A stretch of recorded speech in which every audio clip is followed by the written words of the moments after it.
یاره سر نه په خلاصېږي دنیا ژوند دی وروره.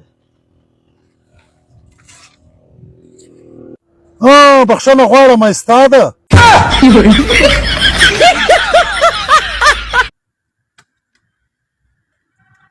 عثمان خانه کوم سوچونه دې پرېله کړي دی په سوچو کې ورته ناست یې؟ خانه سوچ مې دا کوي دا پخوا به مشرانو ویلې چې دا واده یو عذاب دی نو ستا کومه مشوره ده؟ ما بیا دا خوښه ده چې الله پاک مې 4 اره په د عذاب کې واچوي الله ښه ښایستې ښځې و هغه خلکو کې ورنصیب کې چې زموږ پر ویډیو باندې لایکونه راکوي پر مخ یې شیروي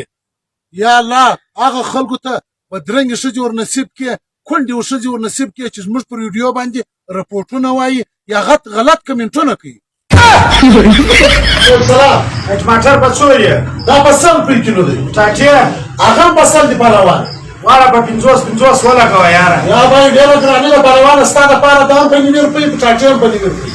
نه یې ستا نه یې زما په 80 دواړه ولګوه یا واره نه راته کوي ټماټر اخر په اویا درکړمه ټاټو بونې ګرانه ده هغه به په 80 روپۍ کیلو درکړمه یا وروره دا ډېر ګران دي تر اوسه وتلي دي بس پهلوانه خوابدي کوم دي نه دواړه به په 1.5 روپۍ در ولګوم راویې لګوه راوایه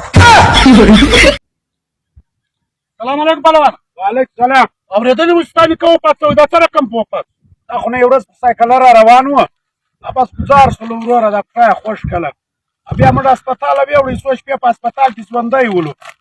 بس بیا پوسېدلې پور پرې کړئ وفات شولو وروره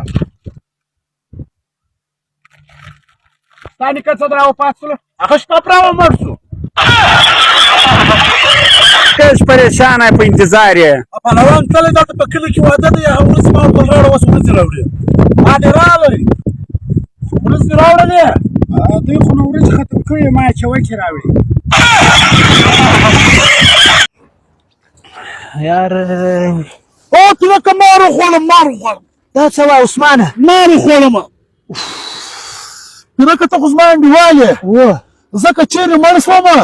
زما پر هدیره به ولیکې چې دی زمري خوړلی و ته به څه وایم ته مار خوړله ته خلک پرېږده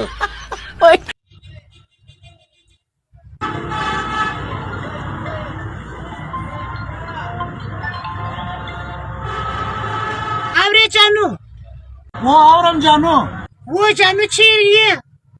و جانو په کوریزین کې سپور یم پلار هم را سره دی روان یم ایرپورټ له بار ملک له ځم د کوریزینګ زو ته چې د کم یا کم په چت کې ناست یې کرایه دې ما ورکړه دی نه یې ته یې ورکړې